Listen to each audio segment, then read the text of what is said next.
another number 3 piñata, another piñata. I am gonna be doing a number 3. So, as you guys know, I always start off by drawing it. And this is just gonna be a number 3. I'm just going over like the lines that need to be a little bit more defined. So yeah. Once I am done, I'm just gonna go ahead and take my scissors and cut it all throughout the edges. I have my number 3 all cut out. The other one was just to show you guys how I kind of drew it, but right here, the number 3, you guys can see I did 2 sides. So we're gonna have it like this. Okay, I have these 2 pieces of cardboard. I think they're about, I don't know if they're like 6 inches. Usually I'll make them thinner, but since it is gonna be like a kind of short piñata, I'm gonna make it that size. And so now that I have these strands, I'm gonna go ahead and take it from the edge, and I'm just gonna go ahead and kind of roll it so that it could have a couple of bends. And when I do decide to attach it to the number, it'll be a lot easier to fold along the edges of my number 3. So the other day I did receive a message from an old friend. She asked if I could make her a Rapunzel themed piñata. Now, she didn't tell me exactly what she wanted. She just told me that she wanted a number 3. Everything else was pretty much left for me to decide. So I decided to make this into kind of like an ombre piñata, but let's not talk about decoration right now. But yeah, this is for her. She was really close to me, and now that we're all grown, I get to do her child's piñata.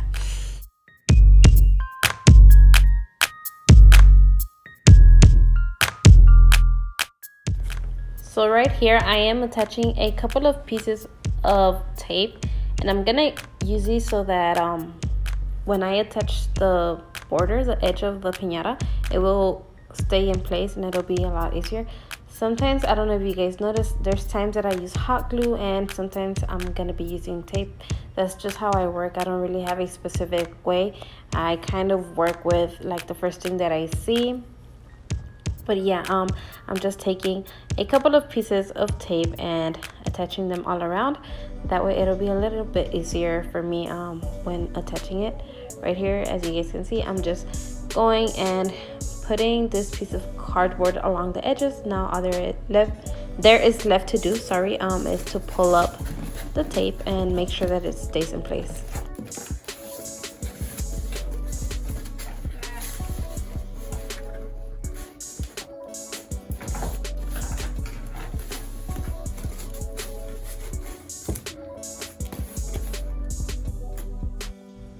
Now for this step, I'm gonna go ahead and take this 5-yard, it is a little purple ribbon.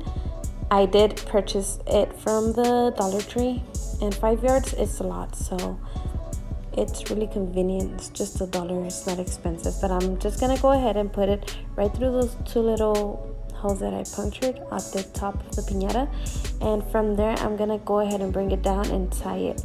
Once I tied it, I did kind of tie like a little 2-3 pieces of cardboard so that it could help it when it's hanging, and then I pulled it out through the sides before I attached the top, before I closed it off. And I kind of brought the string out and wrapped it around the piñata so that it could give it, so it could hold it together in a way. Hopefully that makes sense, because I don't want it to just like break off. Like if that little part breaks off, like I don't want the piñata to fall. So as you can see from this part, the angle, you can see the string coming out, the ribbon, Now that I am done with that, I did just place the top of the piñata on top and covered it up, and I just started doing my layers of my paper. I did end up doing about 2 to 3 layers, focusing more on the edges because the center parts are a little bit stronger since the cardboard is pretty thick.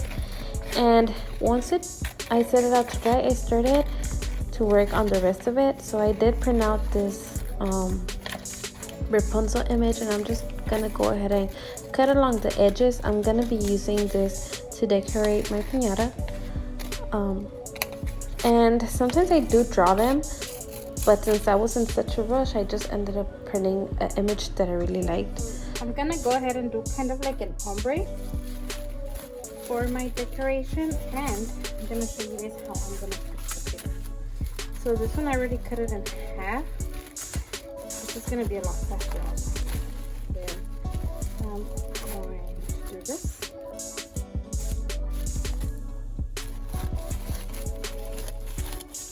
So this one was one like this, and then I cut it in half, and now I'm left with this. And then from this, I'm gonna go ahead and divide it into 3.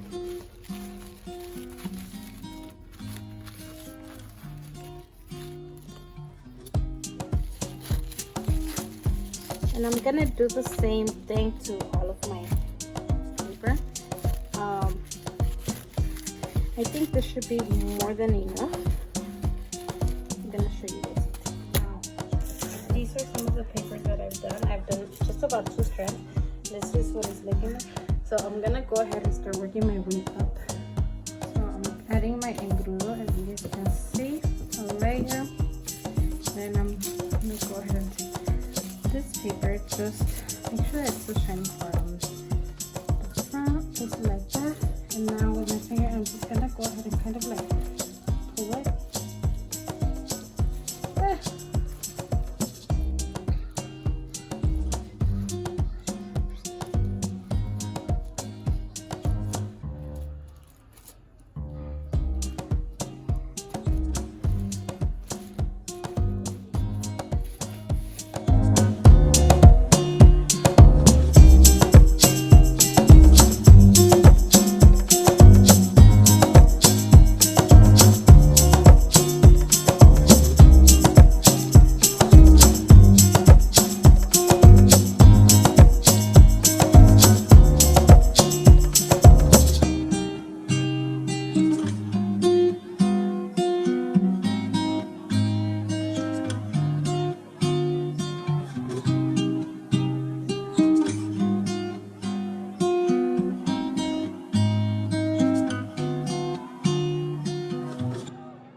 So as soon as I finished applying the darker colors, I went ahead and moved on to a lighter color.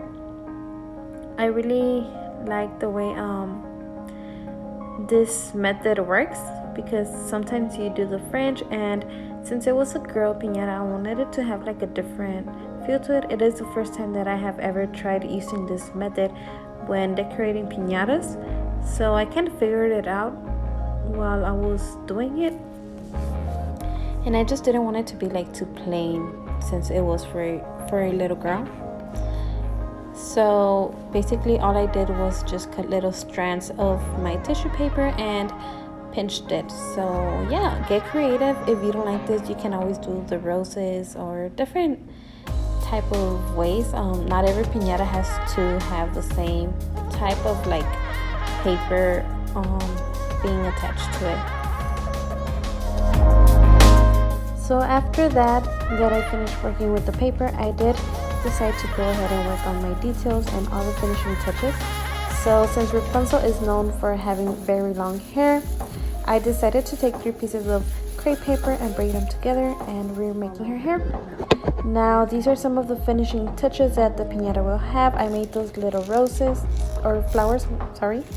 And I'm just gonna go ahead and put some hot glue and put her in place wherever I think she's gonna look the best. Now once I am done with that, I'm gonna go ahead and take her braid and attach it to her. Once I am finished with that, I will be adding a couple of flowers all over her braid and different touches to it. Now as you guys see, I did decide to do the borders of the piñata pink, because I felt like if I did purple, it was gonna be too purple, and she also has a little bit of pink involved.